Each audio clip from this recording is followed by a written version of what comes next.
আসসালামু আলাইকুম দর্শক। একটি ব্যতিক্রম একটি নিউজ। বাংলাদেশের অভিনেতা সমু চৌধুরীকে নিয়ে। সমু চৌধুরীকে সবাই চেনেন।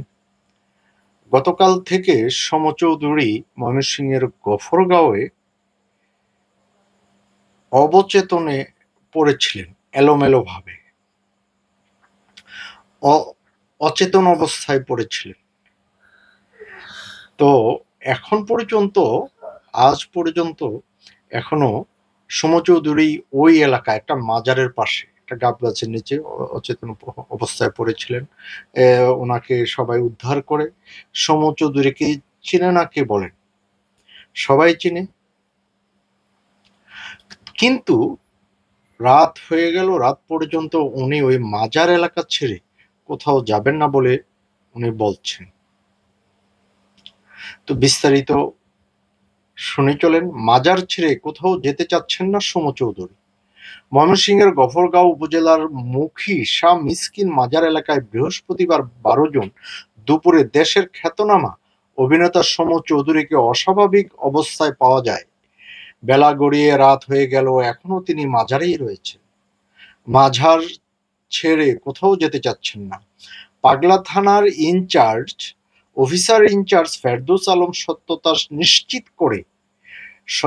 নিশ্চিত করে বলেন, সমু চৌধুরী মাজার ছেড়ে অন্য কোথাও যেতে চাচ্ছেন না।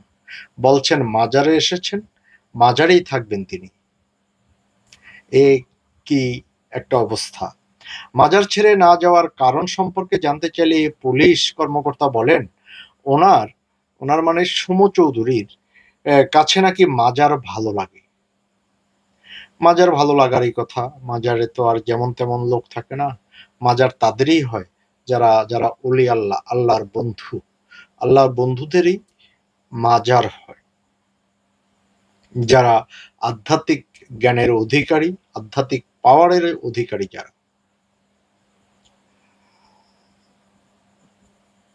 তাই তিনি মাজারে থাকবেন। অভিনেতার স্বাস্থ্য পরীক্ষা করা হয়েছে, তিনি সুস্থ আছেন। এর আগে মাজারে গাব গাছের নিচে শুয়ে থাকতে দেখা যায় সমু চৌধুরীকে। আজ বৃহস্পতিবার 12 জুন দুপুরে দেশের খ্যাতনামা অভিনেতা সমু চৌধুরীকে অস্বাভাবিক অবস্থায় একটা পাওয়া গেছে। পরনে ছিল শুধুমাত্র ছোট গামছা, পাশে একটি পানির বোতল ও পুতুল। গাছতলায় মাদুর পেতে ঘুমিয়েছিলেন তিনি। মাজারে শুয়ে থাকা অবস্থায় সামাজিক যোগাযোগ মাধ্যমে এমন কিছু ছবি ছড়িয়ে পড়ে। মুখী শাহ মিসকিন মাজারটি গফরগাঁও উপজেলার পাগলা থানাধীন মশাখালী ইউনিয়নে অবস্থিত। মামুন নামের এক অভিনয় শিল্পী প্রথমে সমু চৌধুরীর ছবি তুলে ফেসবুকে পোস্ট করেন। ফেসবুক স্ট্যাটাসে অভিনয় শিল্পী মামুন জানান, সমুদাকে আমরা পার্শ্ববর্তী নিরাপদ জায়গায় নিয়ে এসেছি।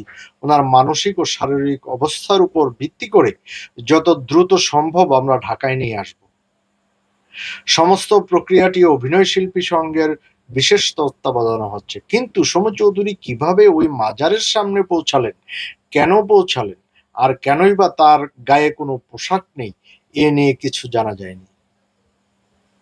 একটা ইন্টারেস্টিং ব্যাপারই বটে। উনি যদি মাজারের ভক্ত হয়ে যদি মাজারে যেতেন, তাহলে অবশ্যই ওনার গায়ে জামা কাপড় থাকতো। ওনার গায়ে জামা কাপড় নাই। উনি ওখানে একটা গামছা পরে, হ্যাঁ, মাজারের পাশে গাব গাছের নিচে মাদুর পেতে শুয়েছিলেন। হ্যাঁ, তো আসলে এটা তদন্ত সাপেক্ষ। ভালো করে তথ্য তালাশ নিলে, যেহেতু ওখানে আইন শৃঙ্খলা বাহিনীর লোকজন আছেন, অবশ্যই এর উদ্ঘাটন করবেন। দর্শক, আজ এই পর্যন্তই। আল্লাহ হাফেজ।